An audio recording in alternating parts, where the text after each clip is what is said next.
Welcome to the Coding Oak YouTube channel. This video I want to show you a few different techniques for dealing with arrays and strings in JavaScript. I'm going to show you a few different ways to remove duplicates from an array, which I think is important, especially when you're dealing with data, persisting data, using something like Google Sheets, in particular CSVs.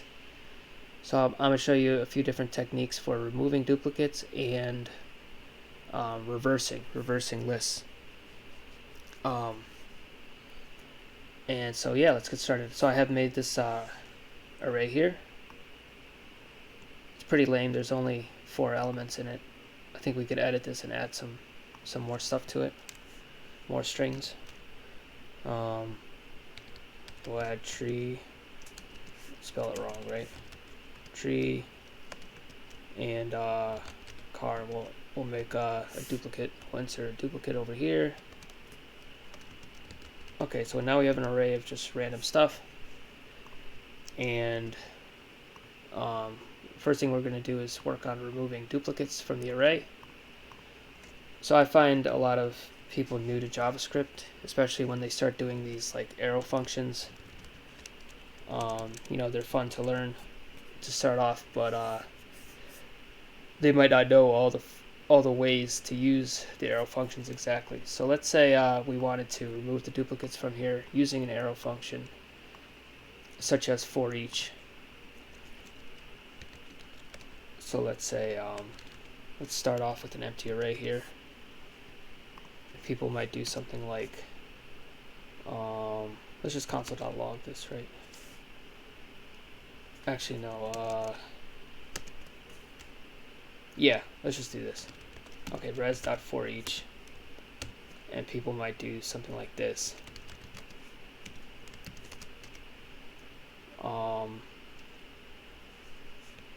Yeah. So if r.includes item, right? If it doesn't include, right?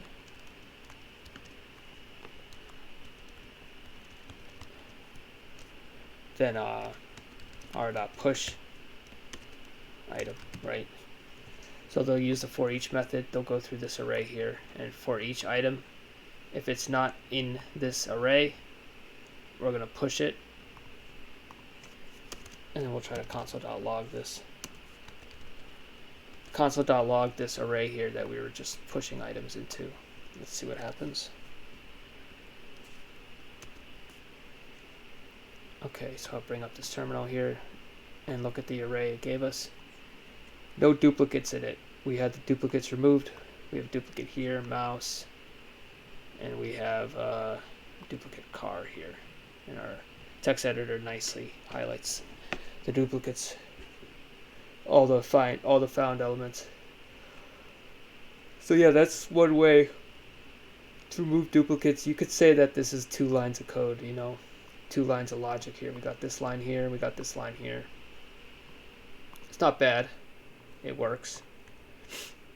Another technique I like, this is the one I particularly like, is to use filter.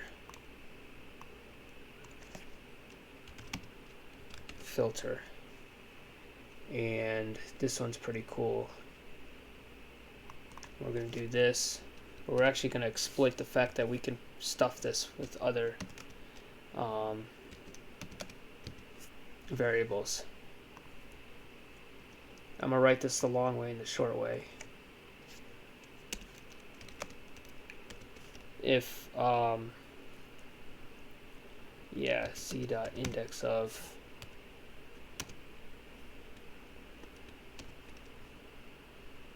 item, let's say equals b,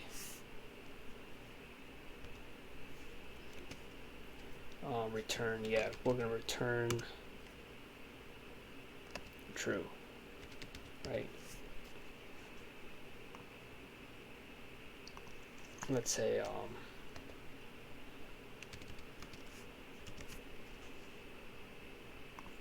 let's print this out. Let's see what happens.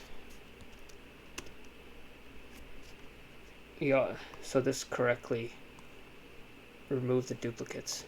So here what we're doing is, if you highlight this, you see that it can take 3 arguments, the filter method, a string, the index number, and an array of strings. So honestly, I'm not exactly sure what the correct terminology is. It's something like a shallow copy.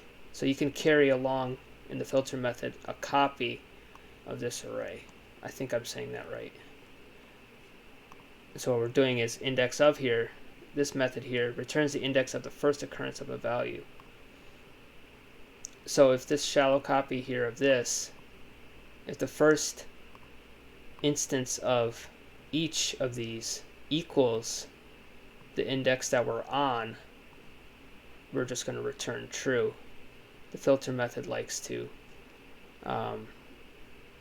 filter by true or false, right? And we console.log it. And since JavaScript is a sophisticated language, we actually don't even need all this code here. We can actually cut this down all the way to this, because it knows that this is it wants to see true or false anyway. So we can just reduce this down to here. I think this should run. We'll run this again. Look at that, it removed the duplicates for us. This is my favorite way of doing it. I like this. I think it's pretty cool. And another way, which I think is very useful as well, is just simply, I think we can just comment this out. We can just simply do this. We can exploit the fact that in JavaScript we can use the set, new set, and then put in at the constructor an iterable, and we'll console.log that. A set generally in data structures removes duplicates, and look at that, it removes our duplicates. I could delete that. That's a nice short little one-liner right there. That's how you remove duplicates. But the other way is pretty cool. The filter methods were pretty useful as well. There's some contexts when you're doing web development, either in Vue or React, where the set method it's going to give you a hard time depending on the context you're using it in. So it's good to know the other techniques for removing duplicates. The next thing I want to show is reversing a list. So let's say we take our list here and we want to reverse it. If we reverse it, our first index will be bear and our last index will be mouse, and then these two middle positions will be swapped around. So of course, one cool way to reverse is just calling the dot reverse method, right? And if I remember right, the reverse does it in place, I think. I don't think it necessarily returns an array, does it? It returns a reference to the same array. Okay, so let's see what happens if we just run res.reverse. Bear, car, bear. Yeah, it reversed it. So that's, of course, one way to reverse a list, and of course we mutated this array. If we didn't want to mess with the array that we had, I think this is right. Something like that. Anyway, if you want to just make if you want to make a quick copy of an array, you just do something like that. Spread operator.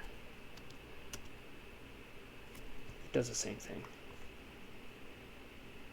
So that's an interesting way to reverse a list. Now let's say we wanted to reverse a string, right? Let's say we had a string like the house is large, right? Let's say we have a string that says the house is large.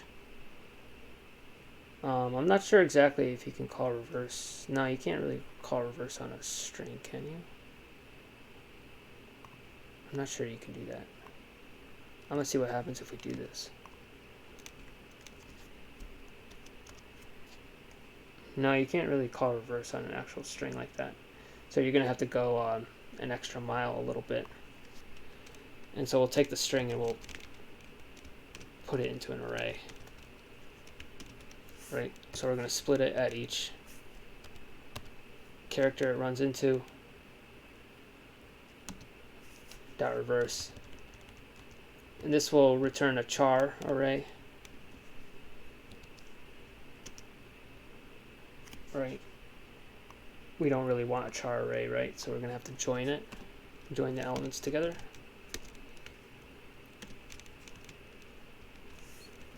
This should look a little bit better if I just run this quickly.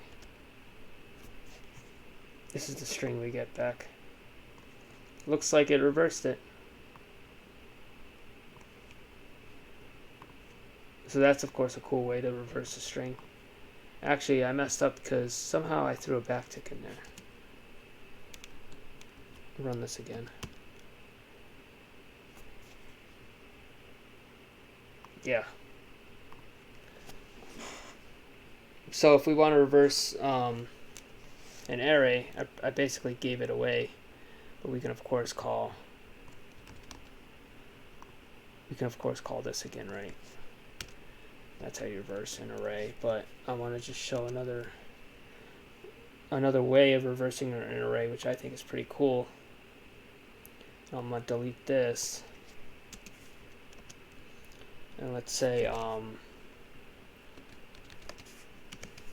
r equals res.map. We're going to use our map, and we're going to carry into it 3 parameters. And if I remember right, we want to return a, right? A equals, and this is carrying like a shallow copy like we did before. We're going to return c at, let's just do c.length -1 minus the index that we're at, b. And I think that's all we have to do, and I think that's going to work to reverse this. Save and run it. Let's see what happens.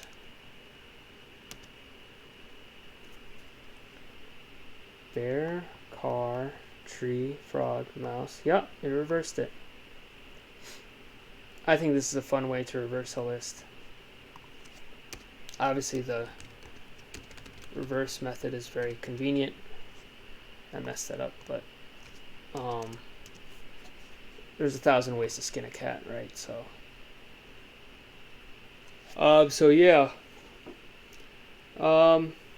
if you liked this quick little demonstration, please like and subscribe, and happy coding.